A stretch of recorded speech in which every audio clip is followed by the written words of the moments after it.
Y parto de lo que te decía antes. Juan Manuel no es especialista en teología dogmática. Juan Manuel no trabaja con una metodología propiamente teológica, de investigación teológica. Y me parece, y esta es una opinión personal, si me la permites, que suele simplificar un poco estos procesos complejos para generar un impacto, que en ese sentido, te voy a decir, y lo digo también con respeto, es un maestro.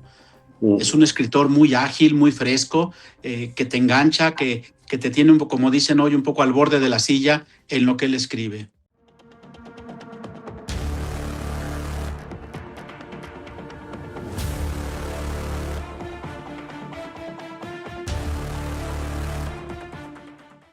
Buenas tardes, bienvenidos.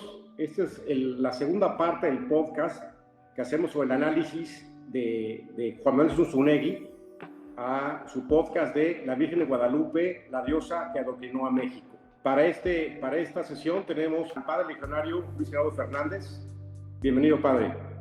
¿Qué tal, Javier? Como siempre, un gusto saludarte y te felicito por este proyecto que tienes de Desenmascarando, que la verdad a mí me encanta seguirlo. Espero no decepcionar demasiado con el número anterior que tuviste. Luego dicen que las segundas partes no siempre son buenas, ¿no? Además la entrevistada que tuviste, que es Mariola, es una experta en el tema. Muchas felicidades por ese número. Gracias, padre, le agradezco mucho. ¿Qué opina usted del podcast o de Juan Manuel? ¿Qué opina de A ver, te voy a decir, si me permites, y a lo mejor en esta parte me explayo un poquito más. Creo que es importante saber bien quién es Juan Manuel Zunzunegui, evidentemente partiendo de un tema de diálogo y de absoluto respeto, ¿no? Porque escribe sobre temas para los que me parece que no tiene el conocimiento suficiente. Por ejemplo, te doy un dato. Se supone que son libros de historia los que él escribe. Y te pregunto, ¿tú sabes qué estudió Juan Manuel Zunzunegui y dónde? Creo que comunicación o algo así, ¿no? Estudió maestría, o sea, tiene, como bien dices, en comunicación en la Universidad de Anáhuac. A lo mejor en alguna clase estuvo un poco distraído porque de pronto en la Anáhuac sí enseñamos cosas un poquito diferentes, ¿no? Entonces, estudió su licenciatura ahí en comunicación. No es historiador, no es teólogo.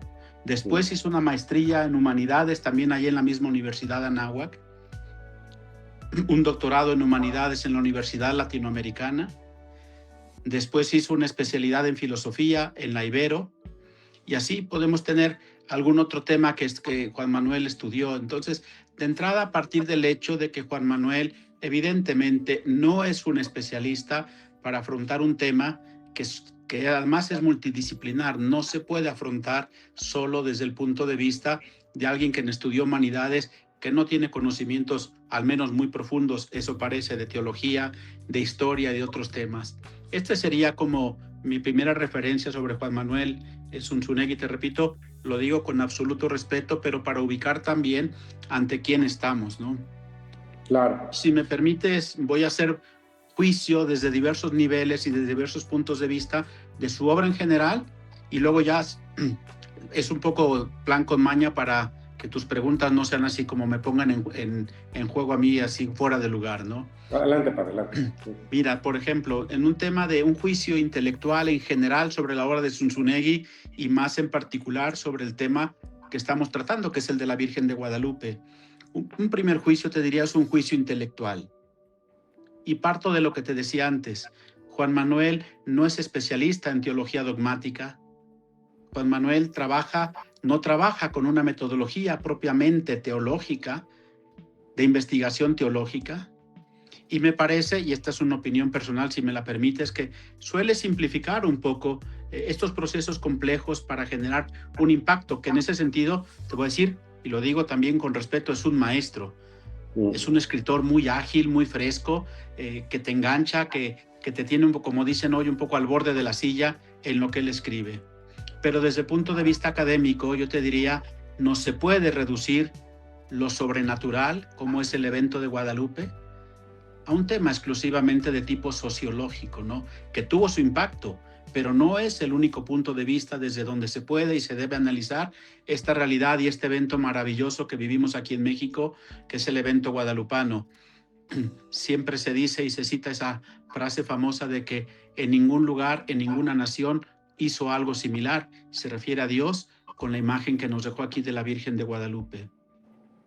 Se pueden interpretar símbolos desde categorías exclusivamente culturales y no pueden abarcar el evento completo, como fue Guadalupe.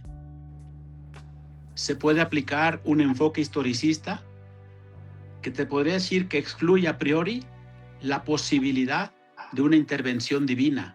¿Por qué? Porque lo estás viendo solo con ojos exclusivamente racionales. Eso te diría desde el punto de vista como más desde el punto de vista más intelectual. Un segundo juicio que gustaría ser también muy ágil y muy rápido es el juicio histórico. Un historiador evidentemente puede analizar sus fuentes, puede evaluar contextos, puede comparar símbolos, pero no puede, por método histórico, de ninguna manera, Javier, demostrar que un milagro es posible. Porque un milagro, ¿qué es? Una excepción a las reglas de la naturaleza, y eso no lo puedes explicar con una metodología de tipo científica, en este caso de tipo histórico.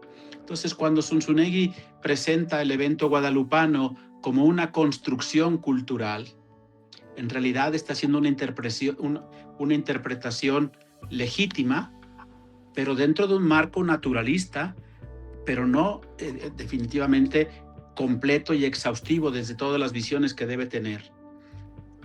Por eso el error aparece cuando se presenta esa lectura como explicación única y total de todo el evento guadalupano. Haría un tercer juicio en el caso particularmente de tipo teológico. En este sentido, y esto es una frase que yo escuché desde hace muchos años del Papa Juan Pablo II, decía él: la verdad se propone, no se impone. Y cuando hablas de la verdad con mayúscula, que es Dios, también aplica. Dios se propone, no se impone. Por eso la Iglesia tampoco impone una creencia, y menos, como en el caso presente, cuando se trata de una revelación privada. La aparición de la Virgen de Guadalupe a San Juan Diego es una revelación privada que evidentemente por muchas razones está aprobada por la Iglesia, pero nadie te obliga a creer en el evento guadalupano a pesar de que tengas todas las evidencias enfrente de ti. No sé si explico la idea. No, de acuerdo. No estás obligado como católico a creer eso, de acuerdo. Nadie te obliga, por supuesto. Eso no es un dogma, no es, de acuerdo. Por supuesto. Lo que sí se hace, y la Iglesia sí hace al aprobar una revelación privada, es reconocer su coherencia doctrinal. Y eso Guadalupe sí lo tiene. También avala su fecundidad espiritual. Es otro de los temas que la Iglesia siempre analiza, su fecundidad espiritual. No sé si alguna vez has visitado el museo de la Basílica de Guadalupe. Sí. La cantidad enorme de exvotos que hay, con milagros que han sucedido realmente allí.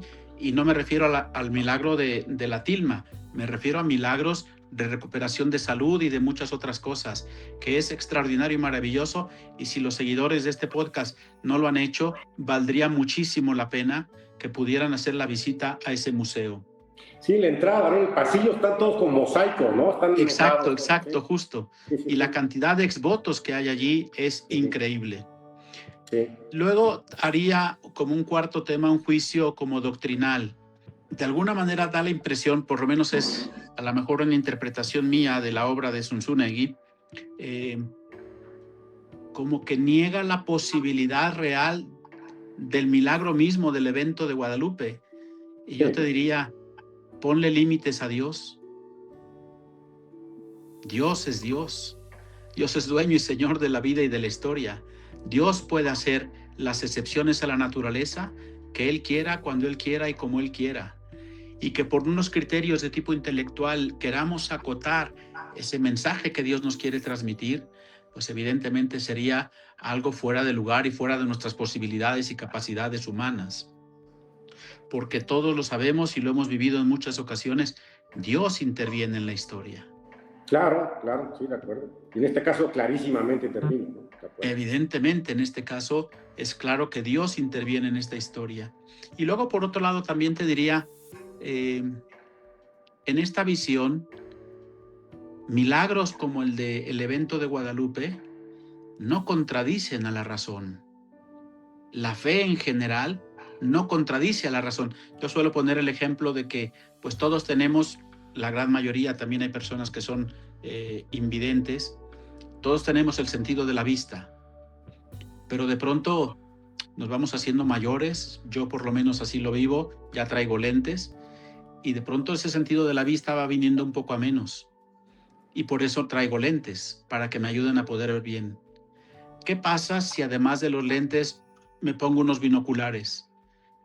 Pues alcanzo a ver mucho más lejos, y si me pongo un telescopio, evidentemente alcanzo a ver mucho más allá. Esa es como la comparación que yo hago respecto a la razón con la fe. La fe alcanza a ver hasta un determinado punto y hasta un determinado momento. Okay. La razón, perdón, alcanza a ver hasta un determinado momento. Y cuando te pones los anteojos, los binoculares o el telescopio de la fe, repito, suponen la razón, no la contradicen, pero te permiten ver mucho más allá. Y de alguna forma esto es lo que en la obra de Zunzunegui al final termina un poco negando la capacidad de hacer, de parte de Dios, de hacer milagros, y de parte nuestra de reconocerlos con nuestra propia razón. Te recordarás aquella famosa encíclica que se llama Fides et Ratio, donde se habla de que el ser humano tiene esas dos alas para poder llegar al conocimiento más pleno de la verdad, la razón y la fe. Si te quedas solo con una, realmente estás incompleto. El ser humano tiene esa capacidad, somos alma y cuerpo, tenemos razón, pero tenemos esa razón, nos da posibilidad de poder tener la fe. Entonces te diría, como cerrando un poco esta parte introductoria sobre la obra de Zunzunegui, me parece que hay que contextualizarla de manera correcta para poderlo entender de la manera adecuada. ¿Y qué me refiero con esto? Es una visión muy racional o racionalista del evento guadalupano bajo la óptica solo de tipo sociopolítico, que no abarca por completo el evento guadalupano. Y con esta introducción, ahora sí, ya te quité una buena parte del tiempo de las preguntas con las que me vas a acribillar. Estoy dispuesto a que comencemos. Mira, la primera pregunta es el título mismo que le pone al podcast, ¿no? Que Guadalupe es una diosa. ¿Alguna vez en la doctrina católica se ha considerado María o Guadalupe en este caso como diosa? Yo te diría, son de esas expresiones un poco rápidas, ágiles, es en donde te digo que el estilo que tiene Zunzunegui, pues evidentemente te pone un poco al borde de la silla. Evidentemente es claro que en la historia de la Iglesia, en los 20 siglos que tiene la Iglesia, jamás en ningún momento se ha relacionado la Iglesia con la Santísima Virgen en cualquier advocación, incluida la de Guadalupe, como una diosa. Mira, te doy algún dato. En el segundo concilio de Nicea, año 787, es decir, ya hace un rato, se define cómo es la relación de culto con lo sobrenatural. Y es en donde se define en ese concilio los tres elementos de la veneración. El primero es la dulía. ¿Qué es la dulía? Es la veneración que los fieles cristianos tenemos hacia los santos. Dulía viene de una palabra griega que significa esclavo, es decir, estamos en relación con los siervos de Dios nuestro Señor, no es Dios. Y es una relación como de, por poner un ejemplo, no sé, de recuerdo de un santo. Es como cuando tienes en tu casa una fotografía de a lo mejor de un familiar ya fallecido, pues es un recuerdo y es pedir a esos servidores de Dios que intercedan por nosotros ante Dios, pero no es para nada un tema de adoración. En ese mismo concilio, en el 787, se habla de la hiperdulía. Hiperdulía se refiere solo a la Santísima Virgen. Esa es la relación con la que los católicos nos relacionamos con la Santísima Virgen, como una mujer servidora de Dios, la más fiel, la más dócil, pero no es Dios. Es una mujer humana como cualquiera de nosotros. Y la relación con Dios por parte de un católico se llama latría. Ahí sí estamos hablando de un tema de adoración que se debe solo a Dios, a la Santísima Trinidad. Pero fíjate desde cuándo. año Nicea. 787, Sí. que hoy Sun Tzu en el siglo XXI nos venga a decir que nos relacionamos con la Virgen como con una diosa, pues a lo mejor habrá que pasarle las notas de ese concilio para que pueda tener elementos de historia un poco más cercanos, ¿no? El Catecismo de la Iglesia Católica también nos habla de esto, del culto a la Santísima Virgen. Es un culto de veneración esencialmente diferente al culto de adoración que se da solo a Dios Trinitario, Padre, Hijo y Espíritu Santo, ¿no? Entonces, vamos a suponer que nos relacionáramos con Dios. Somos una de las 3 religiones monoteístas, ¿no es cierto? Correcto. La Iglesia Católica es una religión monoteísta, el cristianismo es una religión monoteísta. ¿Qué pasaría si nos relacionáramos con la Virgen como si fuera una diosa? Somos politeístas. Exactamente, nos convertiríamos en politeístas, ¿no? Claro. Entonces la relación es completamente diferente.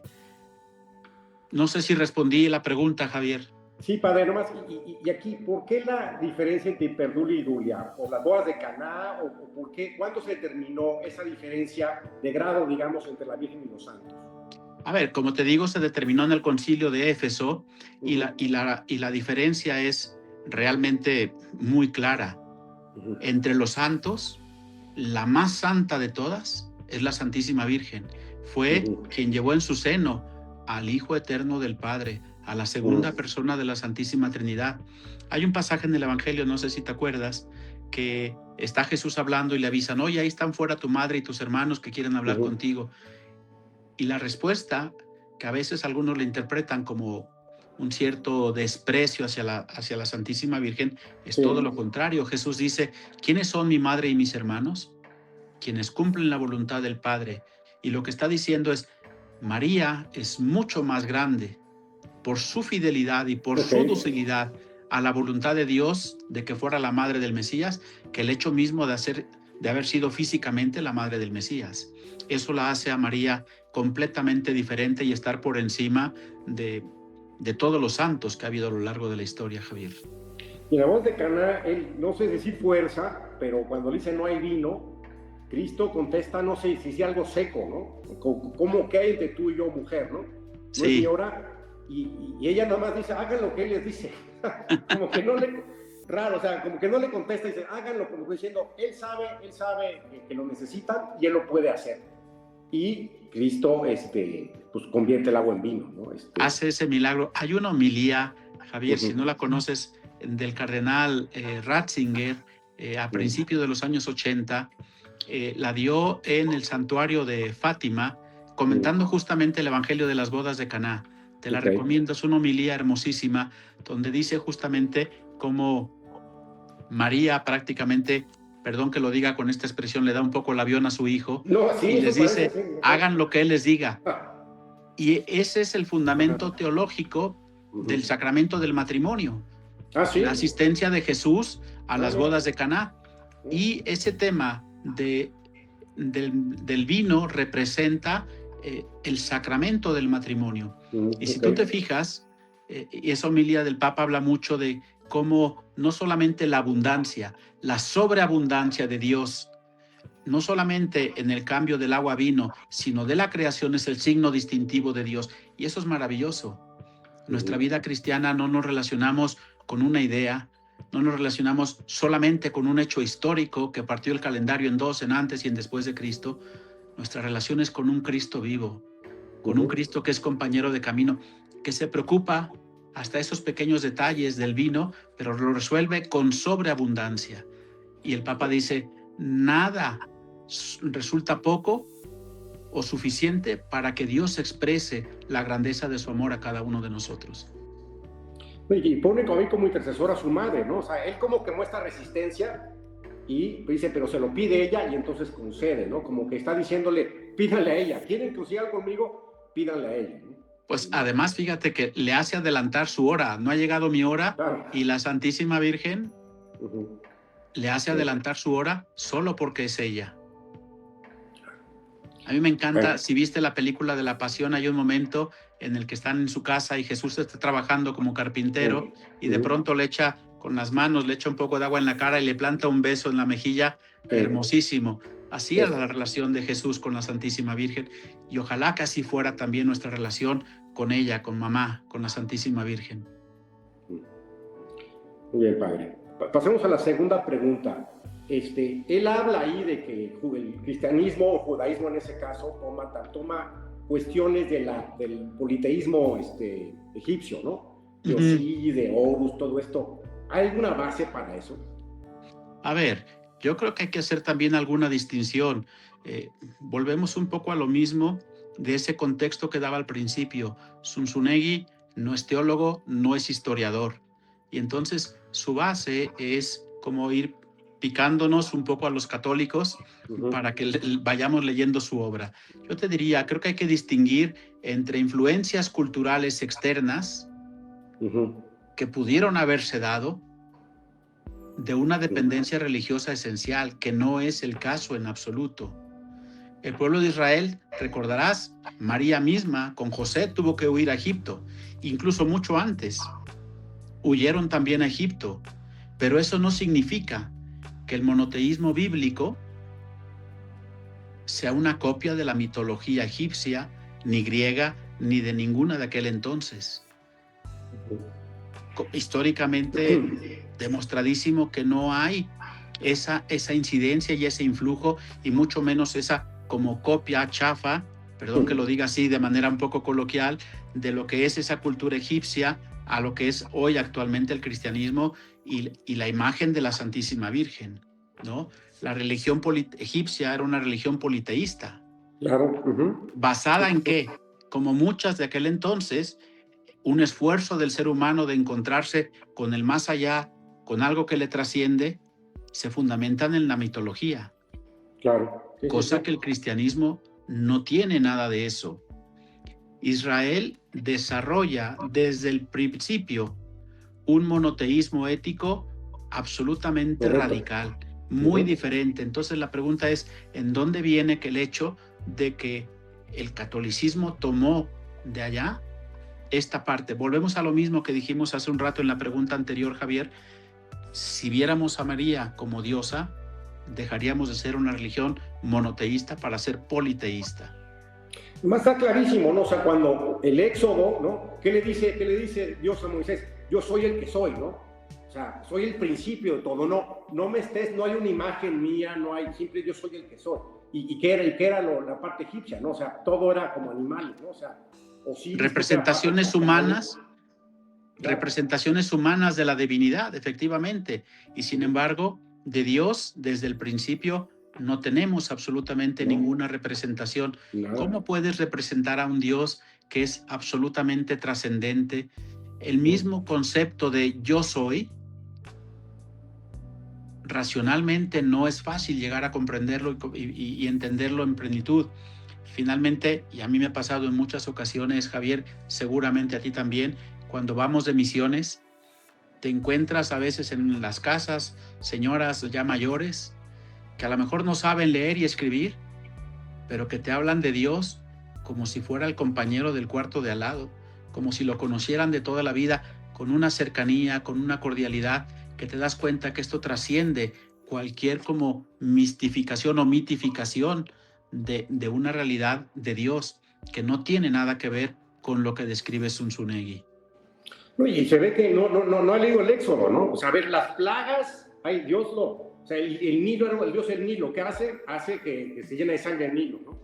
El sol, ¿no? Creo que era, ¿no? ¿Cómo se el sol? Pero la muerte de los primogénitos, claro, claro. ¿Cómo se llama? La plaga de langostas, todo eso, ¿no? O sea, pero pone tinieblas porque ahí está diciendo que tu sol, Set, tu dios sol, eso no vale, ¿no? O que exactamente que el primogénito supone estar relacionado con los dioses y mata primogénito. Ahí está clarísimo que no tiene nada que ver, o sea, que va en contra, ¿no? Luego cuando hacen el becerro de oro, ¿no?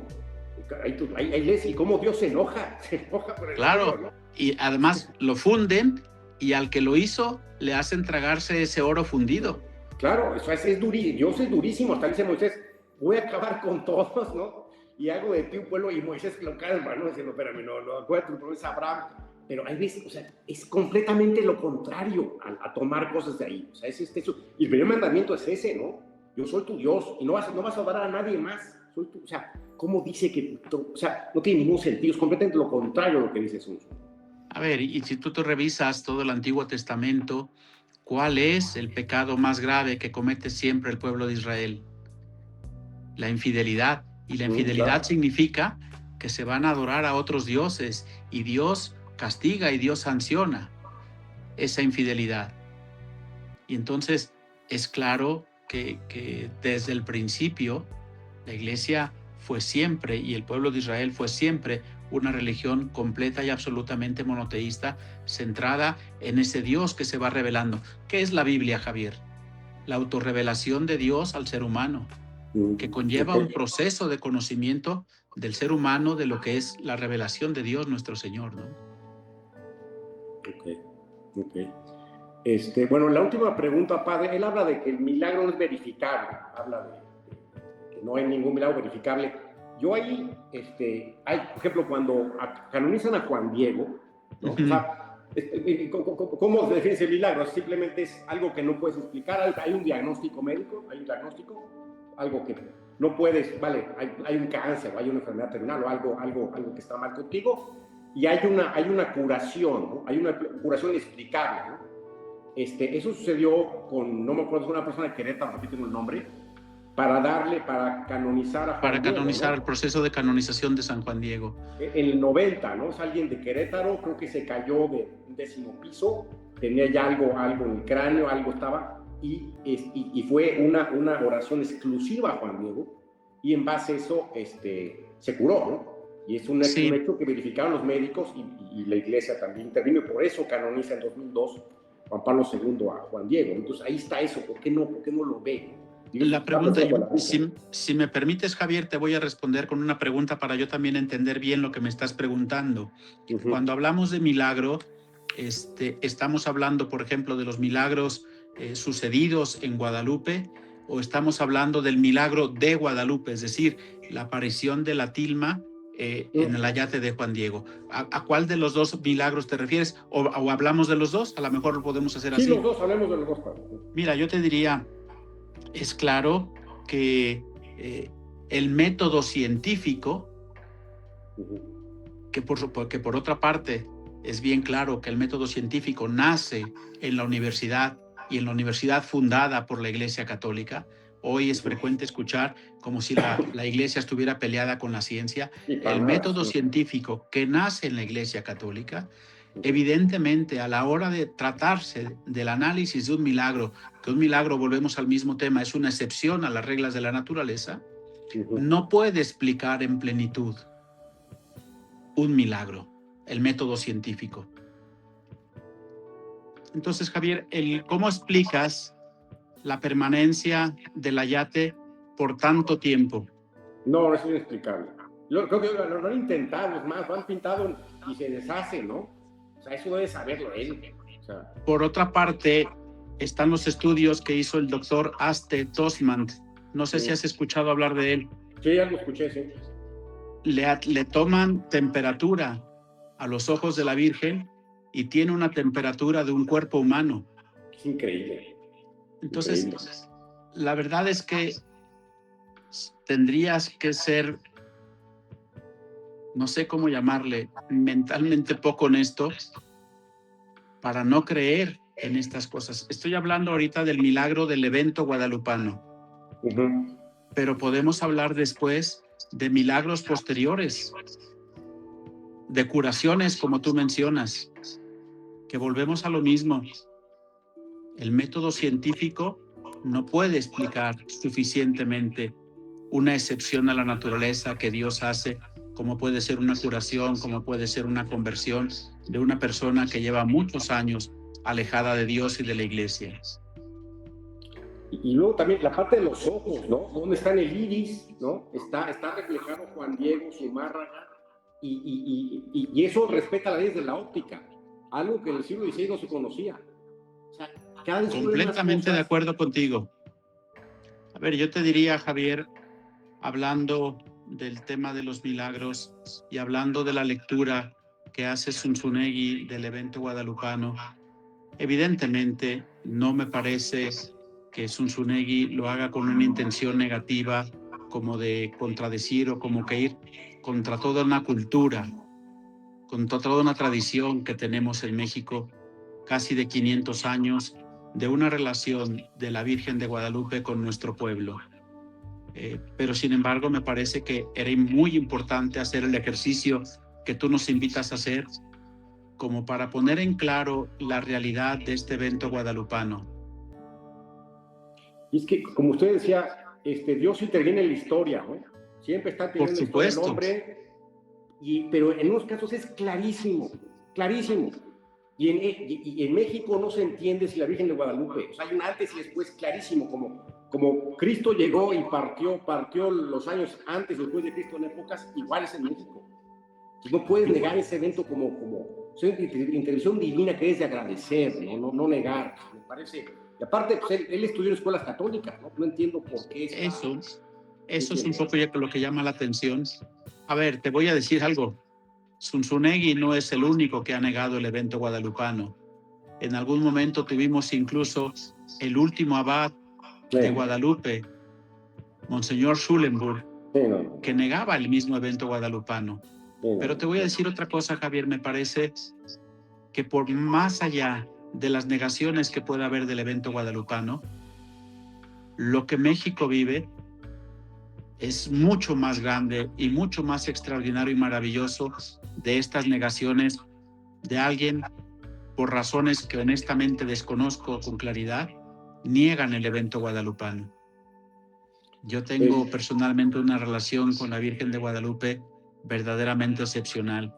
Cuando entré al seminario, yo no soy nacido aquí en la Ciudad de México, pero la primera visita que fuimos a hacer fue a la Basílica de Guadalupe. Ahí puse en sus manos mi vocación y le prometí que si me concedía el don del sacerdocio, mi primera misa sería celebrada allí, a los pies de su imagen. Y hasta ahora, excepto los años de pandemia, mis 27 aniversarios de ordenación los he podido celebrar a los pies de la Virgen de Guadalupe. No, y ahí ves cómo Dios, o sea, cómo puso a su madre morena, ¿no?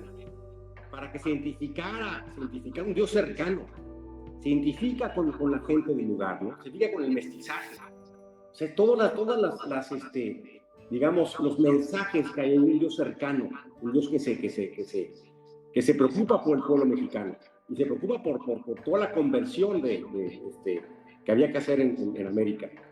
Y negar eso es también algo muy delicado, algo sagrado. O sea, no tengo nada contra Zunzunegui, ¿no? Pero se metió con algo muy fuerte, ¿no? Algo que, por supuesto, que define nuestra identidad, y por eso no tengo nada contra él. Más, al contrario, le invitamos a que nos conozca. A que tenga derecho de réplica también, por supuesto. Claro. Juan Manuel, claro. Tiene derecho de réplica. Con todo el respeto que él se merece, ¿no? No, claro.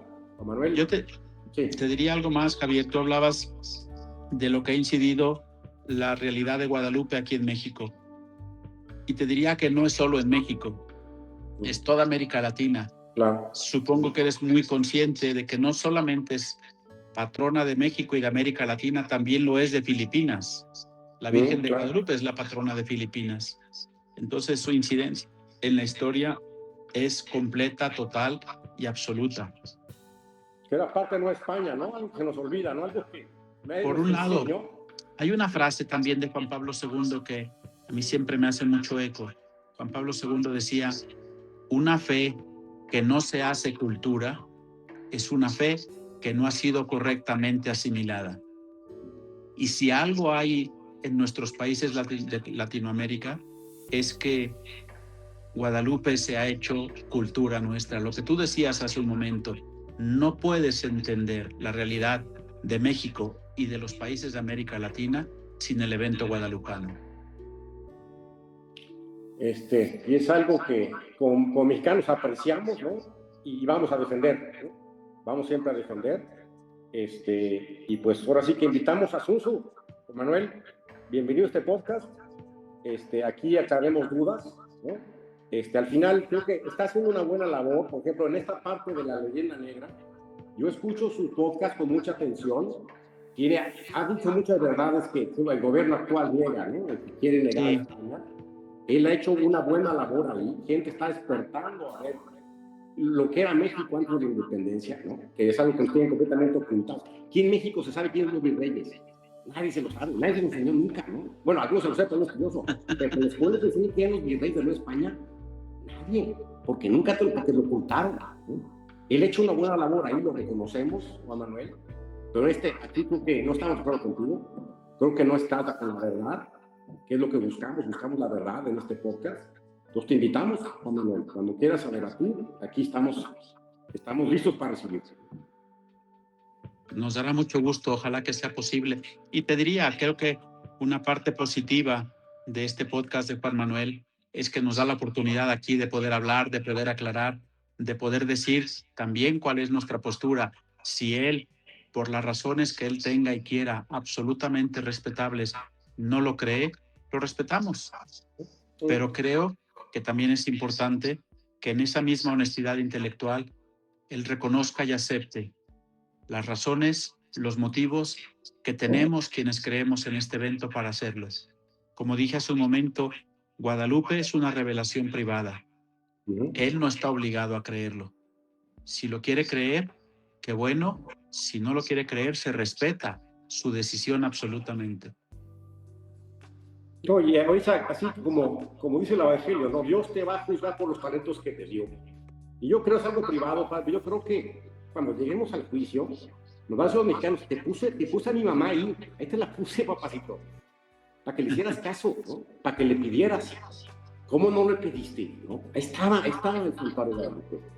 Entonces, algo mexicano, tenemos que responderle a Dios de cierta manera. Entonces, por eso este evento es tan importante y por eso cuando lo niegues, vamos a responder. No. Totalmente de acuerdo. Y mira, Javier, por lo menos de mi parte, si me permites, yo concluiría esta conversación, que te agradezco muchísimo, con esa expresión de María de Guadalupe, de mamá, que es maravillosa y que nos la dice hoy en las circunstancias de nuestro México, de nuestro país y de nuestro mundo. ¿Qué te acongoja? No estoy yo aquí, que soy tu madre. No soy por ventura tu protectora. Quedémonos con esa verdad que ella misma nos dijo, que nos sirva de consuelo, de aliento, de impulso, para también salir adelante y sacar adelante a nuestro país. Padre Luis Fernando Fernández, muchas gracias por su tiempo y por su sabiduría. Muchísimas gracias a ti por tu paciencia, muchísimas gracias a ti por tu atrevimiento de invitarme a mí, y si en algún otro momento te soy de utilidad, sabes que cuentas conmigo con muchísimo gusto. Aquí y nuevamente, muchas felicidades por tu podcast que hace tanto bien. Gracias, Padre, al contrario, gracias. Un abrazo, cuídate, que Dios te bendiga. Igualmente.